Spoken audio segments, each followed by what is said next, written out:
Alex Chen had survived 3 years as a cultural liaison aboard the Harmony Station, navigating diplomatic disasters, translating 73 alien languages, and once preventing an interstellar war over a misinterpreted sneeze.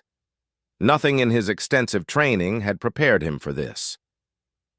"She's still there," whispered Commander Parks, glancing over Alex's shoulder at the mess hall entrance. Alex didn't need to look. He could feel Jennifer's amber eyes boring into the back of his head, just as they had for the past 6 days. The Vulpinian woman sat 3 tables away, her rust-colored tail curled protectively around her chair, ears perked forward with unwavering attention. "Maybe she's just friendly," Alex offered weakly. Parks snorted. "Chen, she followed you into a classified security briefing yesterday. She growled at Lieutenant Morrison when he asked you to pass the salt. This morning she was sleeping outside your quarters." Alex dropped his head into his hands. He knew exactly when everything had gone wrong. It was supposed to be a simple diplomatic reception. The Vulpinian delegation had arrived to negotiate mining rights in the Kepler sector, and Alex's job was to ensure smooth cultural exchange. He'd studied their customs, memorized their greeting rituals, even learned the proper way to bow without making accidental eye contact with their elders. What he hadn't studied was their tail etiquette during Renvara, the breeding season. The reception had been going perfectly. Ambassador Torvek was pleased with humanity's hospitality. The Vulpinian delegates mingled gracefully with station personnel, their elegant fox-like features and flowing tails creating an almost ethereal atmosphere. Jennifer had been introduced as Torvek's daughter and chief scientific advisor, brilliant and reserved.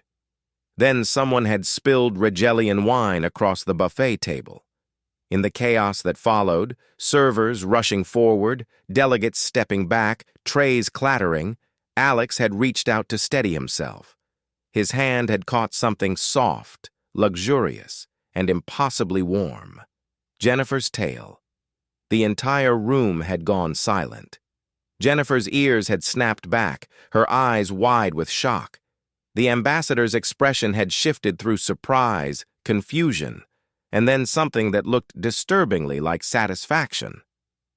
"By ancient custom," Torvek had announced, his voice carrying across the frozen reception, "the bond is acknowledged." "What bond?" Alex had asked, still holding the tail like an idiot. That's when Jennifer had made a sound, half purr, half trill, and pressed closer to him, her tail wrapping around his wrist with deliberate intent. Now, 6 days later, Alex was living a nightmare of his own making. "You need to talk to her," Parks insisted. "This is affecting station operations. Yesterday, she hacked into our duty roster to ensure she's assigned to every shift you work. I've tried talking to her. She just tilts her head and says, 'A mate who speaks much is valued among my people.' What does that even mean?" "It means you're screwed, Chen." Alex finally turned to look at Jennifer. She sat with perfect posture, her station-issued science uniform somehow looking elegant on her frame. When their eyes met, her ears perked up eagerly, and her tail began a slow, hypnotic wave. She was beautiful, brilliant, and absolutely convinced they were destined mates because of a 5-second accident. He stood up, decision made. If talking hadn't worked, maybe showing would. He crossed the mess hall with determined strides, aware of every eye tracking his movement. Jennifer's expression brightened, her tail's rhythm increasing. "Jennifer," he began, sitting across from her, "we need to establish boundaries." "Boundaries," she repeated, testing the word. "You wish to mark our territory? This is acceptable. I have already marked your quarters with—" No, I mean, we need to talk about what happened at the reception." Her ears flattened slightly. "You reject the bond?" Jennifer, I grabbed your tail by accident. I didn't know what it meant. I'm sorry, but I can't just become your mate because of a cultural misunderstanding." Silence stretched between them. Jennifer's tail had gone completely still, a bad sign if his hastily read xenobiology texts were accurate. Then she laughed, a bright musical sound that startled him. "Oh, Alex Chen," she said, her accent curling around his name. "Did you think I believed you meant to claim me?" "You... what?" "I am a xenoanthropologist with 6 advanced degrees. I have studied human customs extensively." Her eyes sparkled with mischief. "I know your people don't communicate through tail grasping." "Then why?" "Because you were the first human to show genuine interest in our culture. You studied our language, our customs. When you apologized for the accident, you used the formal declension reserved for family offenses. Do you know how rare that is?" She leaned forward. "Most species just laugh at our traditions." Alex's mind reeled. "So you don't think we're mates?" "Not by Vulpinian law," Jennifer admitted. "But by human custom. Is this not what you call dating? Spending time together, learning about one another, seeing if compatibility exists? You've been following me everywhere for 6 days, and you have never once told me to leave. You brought me coffee this morning, prepared exactly as I prefer. Yesterday, you explained the differences between Earth's fox species and my people for 2 hours, with such enthusiasm." Her tail resumed its gentle wave.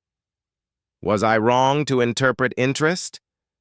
Alex opened his mouth, then closed it. She wasn't wrong. Somewhere between the awkward explanations and the shared meals and Jennifer's insightful questions about human culture, he'd stopped seeing her as a problem to solve. "The growling at Morrison?" he asked weakly. "He was being rude. You were speaking." "Hacking the duty roster? Perhaps overzealous." She looked genuinely embarrassed. "My people express interest intensely during Renvara. But we're not animals, Alex. I can control myself. I simply chose not to hide my interest." Parks was going to laugh himself sick when he heard about this.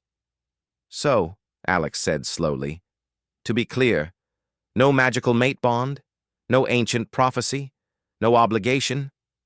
"Only if you wish it," Jennifer confirmed. "Though I should mention, my father is convinced you're courting me properly. He's already composing marriage contracts." "Jennifer!" Her laugh echoed through the mess hall, and Alex found himself smiling despite everything. Maybe this diplomatic disaster could become something else entirely. "Coffee?" he offered.